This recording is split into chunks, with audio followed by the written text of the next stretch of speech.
اب مولانا صاحب جب سالگرہ کے مقام پر امام حسین علیہ السلام کو یہ اطلاع ملی ہے تو پھر اب امام حسین علیہ السلام کا ریئیکشن کیا ہوتا ہے؟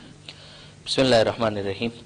ظاہر ہے کہ جس طرح سے ہم پچھلے پروگرام کے اندر اس بات کو ہی ڈسکس کر رہے تھے جہاں پر پروگرام ختم ہوا تھا کہ ضرورت کا مقام وہ تھا کہ جہاں پر ایک شخص کوفے کی طرف سے آ رہا تھا اور امام نے چاہا تھا کہ اس سے کوفے کے بارے میں اپڈیٹ لیں کہ کوفے کے حالات کس ڈائریکشن میں جا رہے ہیں اور وہاں پر کیا واقعات پیش آ رہے ہیں.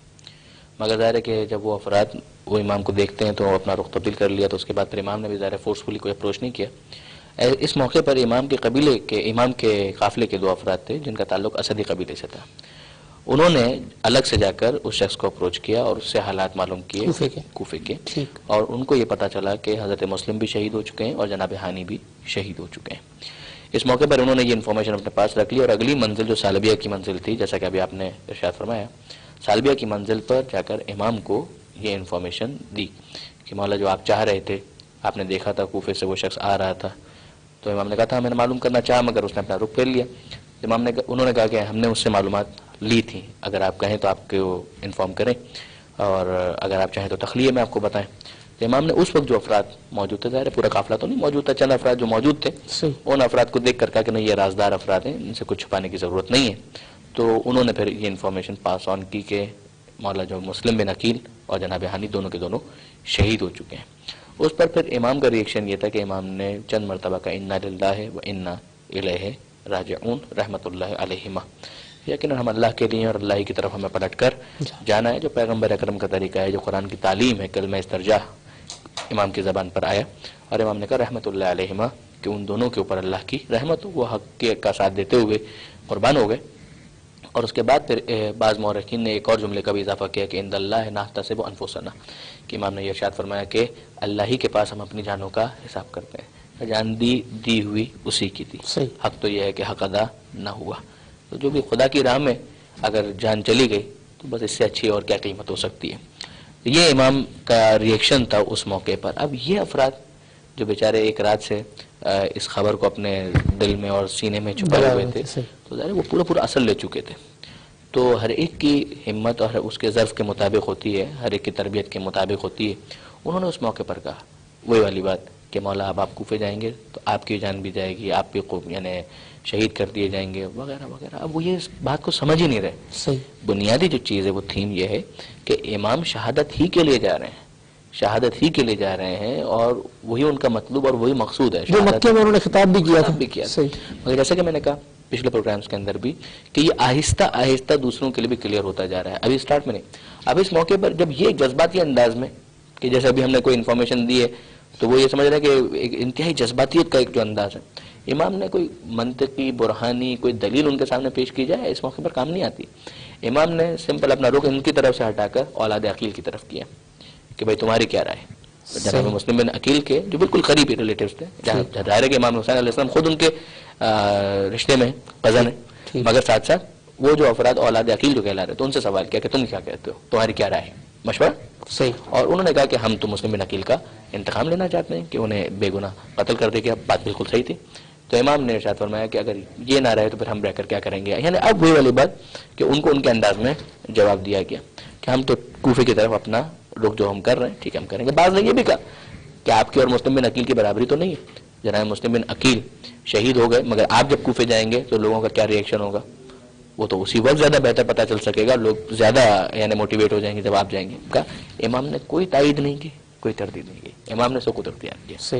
امام فورسی کر رہے تھے بہت اچھی طرح سے کہ آگے کیا ہونے والا ہے مگر مسئلہ یہاں پر تو اتمام حجت کا ہے. یہاں پر شہادت تو واضح ہے مقصد سے وہ صرف اتمام حجت ہے. کہیں پر بھی جائیں شہید ہونا ہے. یہاں سے ابھی بھی اگر کوئی نہ کوئی پرپس سرو ہو سکتا ہے کوشش کی جائے ٹھیک کہ شاید اتمام حجت اس طرح سے ہو سکے. اچھا ہم دیکھتے ہیں کہ امام کے ان سٹیپس کا لازمی نتیجہ پہ بعد کربلا تو نکلا. ٹھیک ہے اس موقع پر تو وہ سب کے سب کوفے والے ایک بڑی تعداد اس استقامت کا مظاہرہ نہیں کر پائی مگر ہم دیکھتے ہیں کہ بعد میں یہی کوفہ ہے کہ جہاں سے توابین کا گروہ نکل رہا ہے وہ افراد جن کا نام پڑا توابین توبہ کرنے والے اور انہوں نے اپنی جانیں قربان کی. 4000 کی تعداد میں ان کی یعنی تعداد تھی 4000 افراد اور وہ کوفے سے نکلے میجورٹی ان کی کوفے میں سے تھی. اس کے بعد جو امیر مختار جو جناب مختار ثقفی جن کے گھر پر سب سے پہلے امام حسین علیہ السلام آ کر رکے تھے نہیں جناب مسلم بن عقیل آ کے ٹھہرے تھے جہاں جناب حسین کوفے کے اندر. صحیح. اب یہ جناب مختار کی سرکردگی میں جب وہ انتقام خون حسین کی بات آئی تو اس وقت بھی کوفے والوں کا جو کردار تھا وہ پازیٹیو تھا. وہ کیا تھا؟ وہ یہی زمین کی خلش کہ ہاں بہرحال اس موقع پر ہم نے دعوت دی تھی, ہم نے بلایا تھا, اور ایک غلط کام ہوا ہے. ہاں یہ غلط کام ہو گیا ہم سے. تو اب اس کی وجہ سے یہ کوفے شہر کے اندر جو بعد کے انقلابات ہیں تو اس کو سمجھ میں آتا ہے کہ امام کی تمام تر کوششیں ظاہری طور پر بھی اگر دیکھیں تو رائے گا نہیں, کہ ورنہ امام بنیادی طور پر تو شہادت کے لیے جا رہے تھے صحیح. کہ معلوم تھا کہ اس کا لازمی نتیجہ ہی نکلے گا. اب اس کے بعد پھر یہ جو منزل سالبیہ ہے, جی جی, اس کے بعد جو اگلی منزل ہے اس میں پھر امام نے اپنے ساتھیوں کو بھی انفارم وہ جو زبالہ کے بارے میں جی بات زبالہ ہوتی کے ہے بارے میں کہ زبالہ پہ باقاعدہ ساتھیوں سے کچھ گفتگو کی کی ہے. امام نے. اچھا, اب یہ جو انفارمیشن تھی جو زبالہ کے مقام پر امام نے گویا اپنے قافلے کو پاس آن کی, اس میں باقاعدہ اطلاع دی ہے امام نے اور خطاب کیا ہے. اس کا خلاصہ یہ کہ ہمیں یہ دردناک خبر معلوم ہوئی ہے کہ مسلم بن عقیل اور ہانی بن عروہ قتل کر ڈالے گئے. اچھا, کیس ابن مسہر جو ہیں ان کی بھی اطلاع آ چکی تھی؟ ان کی اطلاع بھی یہیں پر, یہ زبالہ کے مقام پر, جی جی, یہ جو زبالہ کا مقام جہاں پر امام نے انفارمیشن دی ہے وہیں پر دی کہ مسلم بن عقیل اور ہانی بن عروہ قتل کر ڈالے گئے اور ہماری اطاعت کے دعوے داروں نے ہماری نصرت سے ہاتھ اٹھا لیا. اب آپ دیکھیے ایک اپڈیٹ دے رہے ہیں. اب اس کے بعد اگلا جملہ سنیے. امام کا اگلا جملہ یہ ہے, اس لیے جو شخص تم میں سے واپس جانا چاہے صحیح, وہ واپس چلا جائے, ہماری طرف سے اس پر کوئی ذمہ داری نہیں. والسلام. ہم اپنا سفر کنٹینیو کر رہے ہیں. صحیح. جو شخص جانا چاہے وہ چلا جائے. عام طور آپ دیکھیں گے کبھی بھی جس کا مقصد جنگ ہو, جس کا مقصد مثلا باقاعدہ کسی حکومت کو حاصل کرنے کا ہو, اس وقت یہ جملے نہیں ہوتے. اس میں تو یہ ہوتا ہے کہ یار کسی طریقے سے ساتھ میں لو. صحیح. مگر امام کا پرپز ہی نہیں ہے یہ چیز. لازمی منطقی نتیجہ تو نہیں کہ واقعہ کوفے والے ساتھ دیتے ہیں تو ٹھیک ہے, ابن زیاد بھی جائے گا, یزید بھی جائے گا, مگر امام اس بات کو بہت اچھی طرح سے فورس کر رہے ہیں کہ یہ مقام شہادت ہے. یہاں پر ہمیں شہادت کے لیے اپنے آپ کو آمادہ کرنا ہے اور مجھے وہ افراد چاہیے کہ جو واقعاً پکے سنسیئر ہوں. اسی لیے آخر میں خالی 72 لے گئے, لیکن جی ہاں, یعنی یہ ہو کہ وہ پھر جنت کے لیے بھی نہ ہو. صحیح. یعنی یہاں تک کہ وہ منزل آ جائے کہ وہ جنت کے لیے بھی نہیں.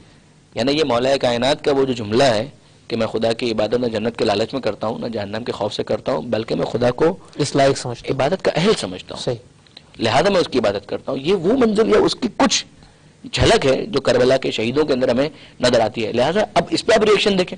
ہاں, اب لوگوں کا ریئیکشن جاتا ہے کہ اب امام کا یہ جو جملہ تھا تو بہت سے ابھی جو یہ سمجھ رہے تھے کہ بھی فرزند رسول ہیں, نواز رسول ہیں, اتنی بڑی شخصیت ہے, ہو سکتا ہے یہ ہو جائے, وہ ہو سکتا ہے وہ ہو جائے. اب یہ افراد جو تھے ان میں سے بہت سے ٹوٹنا شروع ہوا. بالکل, امام چاہ ہی رہے ہیں کہ یہ جو منزل جب شہادت کا اعلیٰ ترین درجہ, صرف یعنی دوسرے حوالے سے نہیں, شہادتوں کے اندر جب شہادت کی سرداری ہے تو پھر تمام شہداء بھی وہ ہوں کہ جو بے مثال ہوں, بے نظیر ہوں.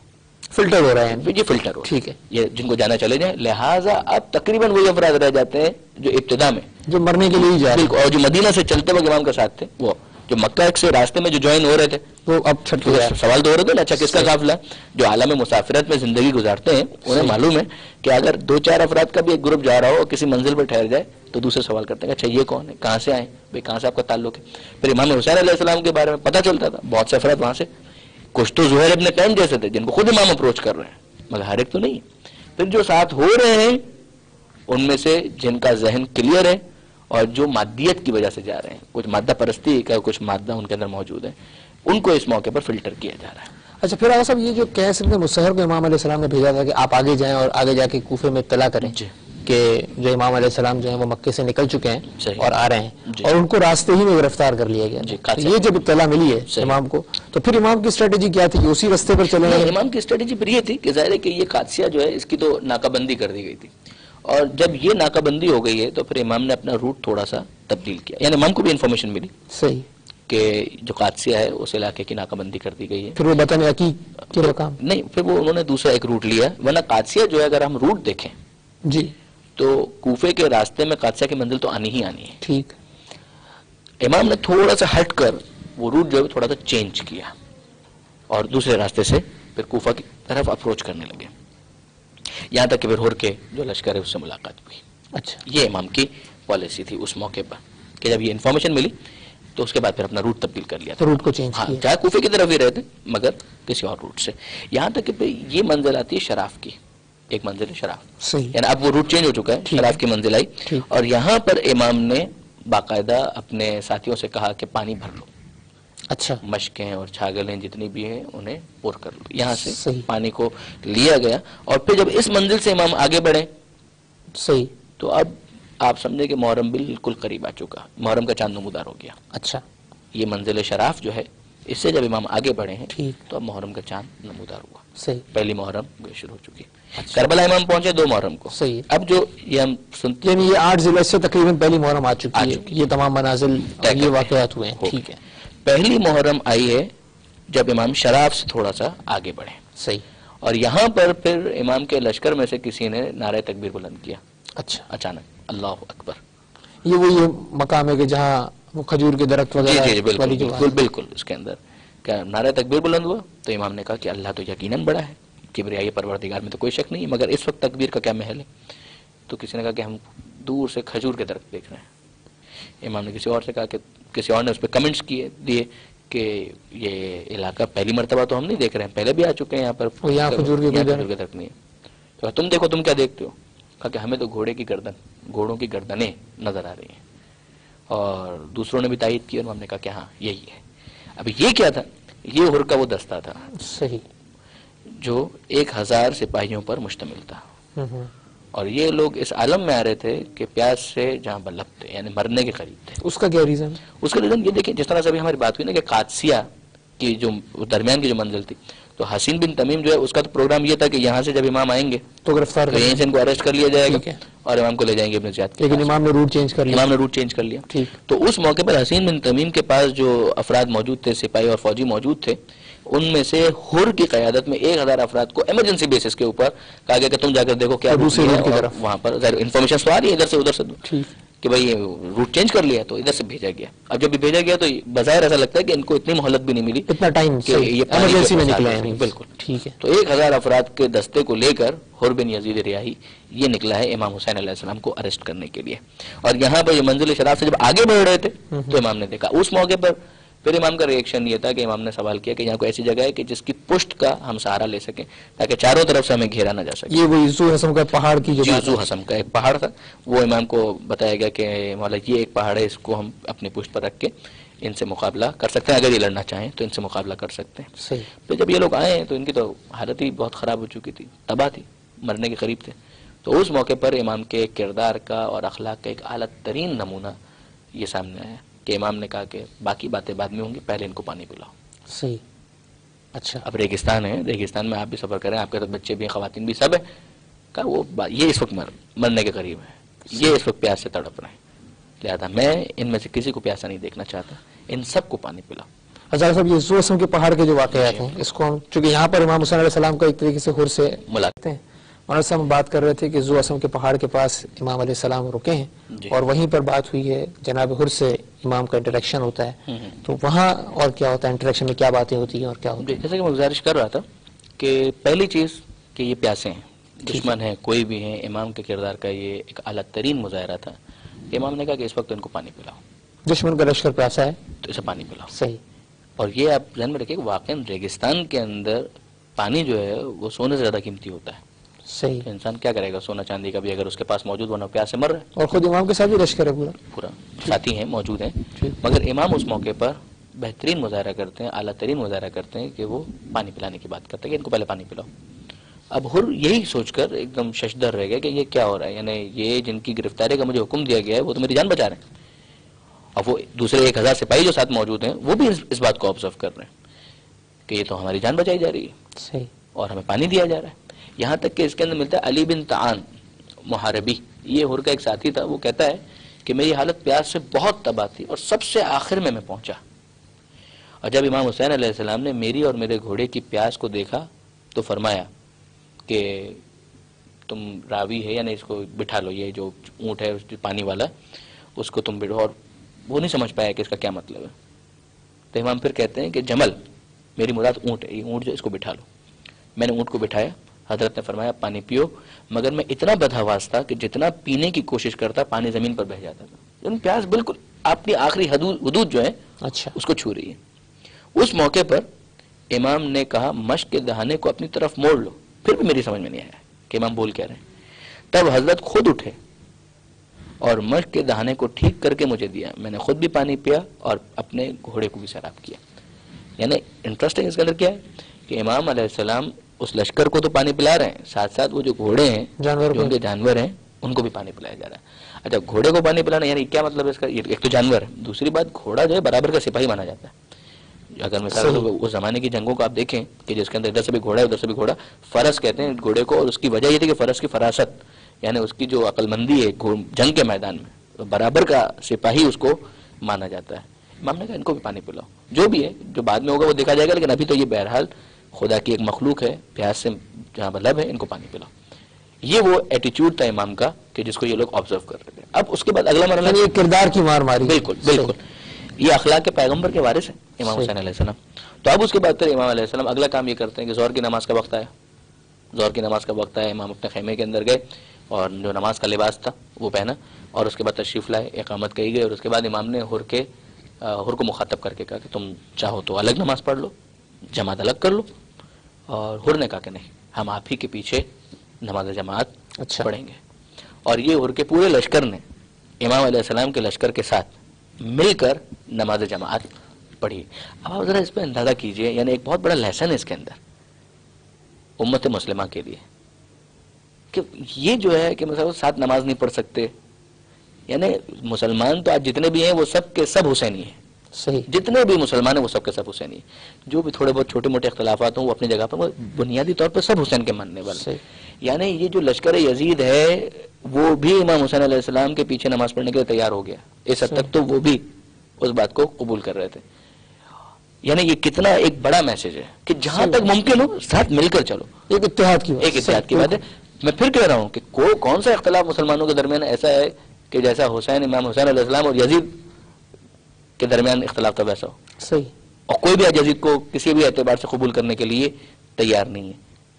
امام حسین علیہ السلام کے پیچھے یہ افراد نماز پڑھ رہے ہیں۔ مجھے ایک بات یاد آ رہی ہے، امام خمینی کا جو ایک فرمان ہے کہ جو شیعہ اور سنی کو لڑنے کی بات کرتا ہے وہ نہ شیعہ ہے نہ سنی۔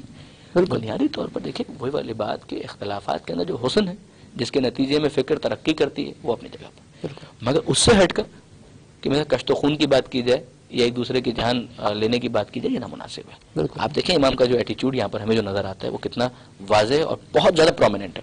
اب اس موقع پر ظہر کی نماز بھی ہو گئی۔ اچھا، اب تک یہ ظہر کی نماز ہو گئی، جناب جو حر ہے امام حسین علیہ السلام نے حر کو جو ہے وہ پانی وغیرہ پلا دیا سب کچھ۔ اب تک جو حر نے اپنا جو اس کا پیغام ہے یا جو ٹاسک جو دیا گیا اب تک نہیں بتایا، نہیں بیان نہیں کیا اس نے اب تک۔ اب ظہر کی نماز کے بعد امام حسین السلام اس گیدرنگ کو ایڈریس کرتے ہیں، امر بالمعروف اپنے ساتھیوں کو یا جو تمام افراد، ٹھیک ہے، اچھا ٹھیک ہے، جو سارے نماز میں، ہاں، اور جو ان کے اپنے قافلے کے افراد ہیں ان سب کو، اچھا ان سب کو ایڈریس کرتے ہیں۔ اور امام کا آپ جملہ سنیے، اب اس کے اندر بھی آپ دیکھیے کہ امام کیا ارشاد فرما رہے ہیں۔ امام فرماتے ہیں خلاصہ اس کا کہ اے گروہ مردم، میں خدا کی بارگاہ میں اور تمہارے سامنے اپنی صفائی پیش کرتا ہوں۔ آپ انداز دیکھیے، یعنی تم سمجھتے کچھ غلط کیا ہے، میں تمہارے سامنے اپنی صفائی پیش کروں۔ میں تمہاری طرف اس وقت تک نہیں آیا جب تک تمہارے خطوط میرے پاس نہیں آ گئے کہ آپ ہماری طرف آئیے، ہمارا کوئی امام نہیں، شاید خدا آپ کے ذریعے سے ہمیں ہدایت پر مجتمع کر دے۔ اب اگر تم اپنی بات پر قائم ہو تو میں آ ہی گیا ہوں، اپنے ارادے پر قائم ہوں، اور اگر تم میرے آنے سے ناراض ہو تو میں واپس چلا جاؤں وہیں جہاں سے آیا ہوں۔ ٹھیک ہے، میرا موقف اپنی جگہ پر، میں تو کہیں پر بھی جا رہا تھا، کہیں پہ بھی چلا جاتا، میں تمہارے پاس کیوں آیا ہوں؟ تمہارے پاس آیا اسی وجہ سے ہوں کہ تم نے دعوت دی تھی۔ آیا ان میں سے زیادہ تر جتنے بھی ہیں وہ سارے کے سارے کوفی تھے۔ صحیح، تو امام یہ ایڈریس کرتے ہیں۔ اب اس کے بعد تقریر کے بعد ایک خاموشی چھا گئی، کوئی جواب نہیں ملا۔ امام واپس اپنے خیمے میں چلے گئے، یہاں تک کہ پھر عصر کا وقت آیا۔ عصر کا وقت آیا یعنی پھر امام نے نماز پڑھی۔ یہیں پر اس بات کو بھی سمجھ لیجیے کہ ظہر اور عصر کی نماز ایون فقہ جعفری کے اندر بھی ساتھ پڑھنا جائز ہے، واجب نہیں ہے۔ صحیح، ظہر اور عصر کی نماز اگر ظہر کے ٹائم پر ظہر کی نماز پڑھی اور اس کے بعد عصر کے وقت کا انتظار کیا گیا اور عصر کے وقت اگر عصر کی نماز پڑھی جائے تو کوئی حرج پڑھی نہیں، جا سکتی ہے، کوئی اشکال نہیں۔ یہی مغرب اور عشاء کا مسئلہ ہے، یہی مغرب اور عشاء کا مسئلہ ہے۔ ظہر اور عصر کی نماز ملا کر پڑھنا یہ ایک رخصت شریعت کے اندر جائز ہے، واجب نہیں ہے۔ اس کے اندر الگ بھی پڑھی جا سکتی ہے، ساتھ ملا کے بھی پڑھی جا سکتی ہے، اور اسی طرح مغربی عشاء کا۔ جی ہاں، اور پیغمبر اکرم نے بھی یہی کام کیا ہے، صحیح، امام حسین علیہ السلام نے بھی یہ کام کیا۔ اب عصر کی نماز کے وقت امام علیہ السلام واپس عصر کی نماز کا اہتمام کرتے ہیں۔ اس سے پہلے روانگی کا حکم دے دیا کہ اب اس کے بعد پھر ہم نے واپس روانہ ہونا ہے۔ اب اس موقع پر امام علیہ السلام جو ہے عصر کی نماز پڑھانے کے بعد پھر اسی طرح سے حر کے لوگ جو تھے وہ بھی نماز میں شامل ہوئے اور ابتدا میں نماز پڑھی گئی۔ اس کے بعد پھر امام نے مخاطب کیا اور کیا ارشاد فرماتے ہیں، اگر تقوی اختیار کرو اور حقدار کا حق پہچانو تو خدا کی رضامندی حاصل کرو گے۔ حقیقتاً ہم اہل بیت امت اسلامیہ کی فرما روائی کے ان لوگوں سے زیادہ مستحق ہیں جو آج اس منصب کے غلط دعوے دار ہیں اور مسلمانوں پر ستم ڈھاتے ہیں، لیکن یہ تو اصولی بات ہوگی، لیکن اگر تم ہم کو ناپسند کرتے ہو اور ہمارے حق کا اقرار نہیں رکھتے ہو اور اس رائے کے خلاف ہو جو تمہارے خطوط اور قاصدوں کے بیانات سے ظاہر ہو رہی تھی، میں واپس چلا جاؤں گا۔ صحیح۔ آپ دیکھیے کتنا، جہاں پر فلیکسیبلٹی شو کی جا سکتی ہے، دیکھیے امام فلیکسیبلٹی شو کر رہے ہیں۔ صحیح۔ اگر تم اپنے خطوط پر ابھی بھی باقی نہیں ہو، ہم واپس چلے جاتے ہیں۔ وہ 1000 کا جو مجمع ہے اس کے اندر کئی افراد تھے۔ ہر ہمسیلف، اگر ہر کی بات کی جائے، ہر نے خط نہیں لکھا تھا۔ ہر اس وقت کیا کہتا ہے، ہمیں تو بخدا خبر بھی نہیں کہ یہ خطوط کیسے ہیں جو آپ کو لکھے گئے، جو آج ان کا آپ حوالہ دے رہے ہیں۔ امام نے اپنے ایک ساتھی سے کہا کہ لاؤ وہ خطوط ان کے سامنے لا کر ڈھیر کر دو۔ وہ خطوط لے کر آ گئے، وہ تھیلے جس کے اندر وہ خطوط موجود تھے۔ یعنی بعض افراد یہ سمجھتے ہیں کہ امام نے عاشور کے دن وہ تھیلے سامنے رکھے تھے۔ جی نہیں، عاشور کے دن تو رکھے تھے، مگر عاشور سے پہلے یہ جب ہر کے لشکر سے ملاقات ہوئی ہے اس موقع پر بھی وہ خطوط سامنے لا کر رکھ دیے تھے۔ یہ خطوط لکھنے والے سارے کوفے کے۔ اب ان میں وہ جو بالکل مخلص تھے وہ تو بیچارے آ کر اپنی جان بھی قربان کی ان لوگوں نے، حبیب بن مظاہر ہیں، مسلم بن اوسجہ وغیرہ ہیں، یہ تو قربان ہوئے، مگر ان کے علاوہ وہ جو فقط ہوا کے رخ پر چلتے ہوئے خطوط لکھ رہے تھے ان کے نام بھی تو اس کے اندر موجود تھے۔